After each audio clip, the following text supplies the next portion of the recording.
welcome back to the channel. If you haven't subscribed, subscribe, leave us a suggestion and leave a comment. Guys, it seems there has been some issues on our social media platforms. One of late is the anti-LGBT bill that was being spearheaded by Sam George, which has now been passed by Parliament and is waiting to be signed by the President to turn into law. Following the passing of this bill, many European countries and the Western states have really come at Ghana for saying this is an infringement on human rights, and I mean it was a lot. It's a lot of issues.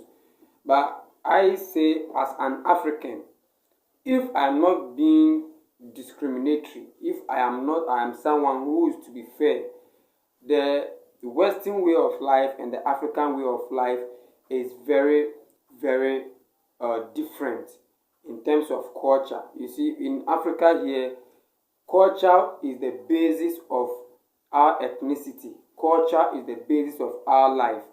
And to bring something new into our culture that we are not familiar with is going to bring a lot of backlash. And this LGBT, or accepting gayism or promoting gayism and lesbianism in public in on the African continent is very problematic to ethnic values and views and culture, because growing up in your culture, you've always been told marriage is the basis of family. Marriage is the basis of family. And then these are new rules in states that are being, or that is telling us to put our culture aside and start accepting these views of the Western world. Africa is not like the Western world. And it is about time we Africans stand up as one people and fight for our culture.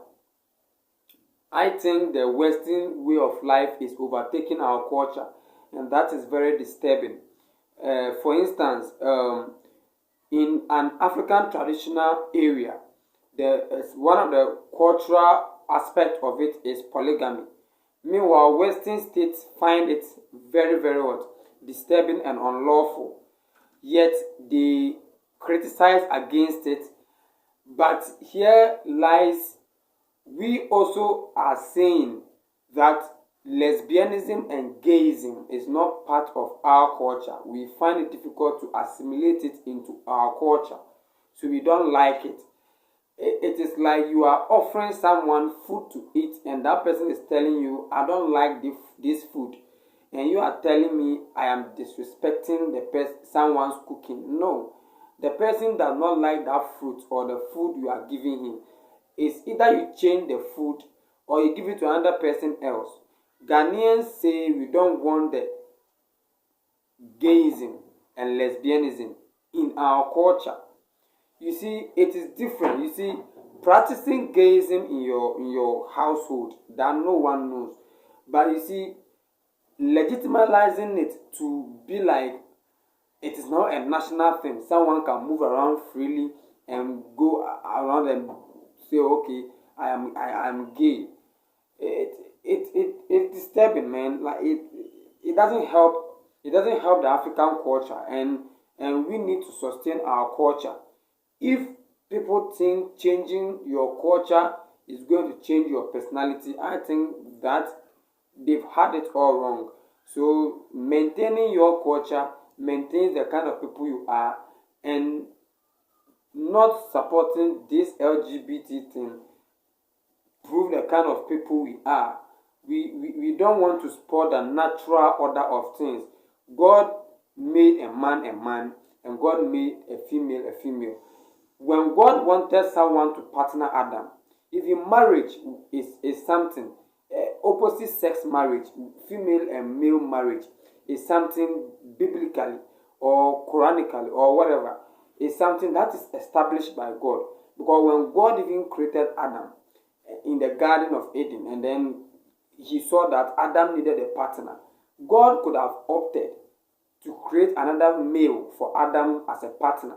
But God, in his own wisdom,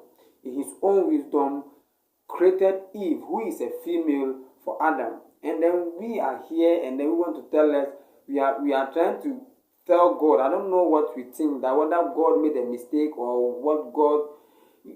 You see, when these things are going on, the elders who are sensible enough, who think human rights, because of human rights, we should let people marry same sex. So I'm coming. People marry same sex. A male and a male is there. A female and a female are there. And then that, all of a sudden, they will be like, I want a baby. So we are going to adopt a baby. So if everybody was marrying as same sex, who is going to give birth for who to adopt? You see, this arrangement doesn't even support the natural order of how things are arranged. Because these homosexuals marry their whatever weddings, and then they go out there and then they want babies to adopt. If you want to be a father and you are a man, marry a woman and give birth to a child. If you want to be a lady, and if you want to be a mother and you are a lady, marry a man and give birth to a child and be a mother. You don't have to get into these marriages and then after you have unsettled the natural order of things, you now want to go and adopt someone's child as your child. And I'm even coming. What would that child grow to call? Who is the father and who is the mother? If there are two females there and one you adopt a baby girl and that baby girl grows up, who is going to be the man, the father to the baby, and who is going to be the mother to the baby? Imagine that someone comes to me and the person tells me, my father sent me to do this, and then I ask you, who is your father? Let me see your father. And the persons go and bring a lady to me. I'll be like, what? It doesn't make sense, man. So Africans, please, let's stay united. Support this bill. Let the president sign this bill. And then we don't want anybody destroying our culture on the street of Accra, on the street of Kumasi, and on the street of Takoradi, anywhere from anything. We don't want to destroy our culture. This is what we have for you, man. So if you feel the vibe, hit the subscribe button. We are going to bring videos like this every week for you to listen to. Thank you.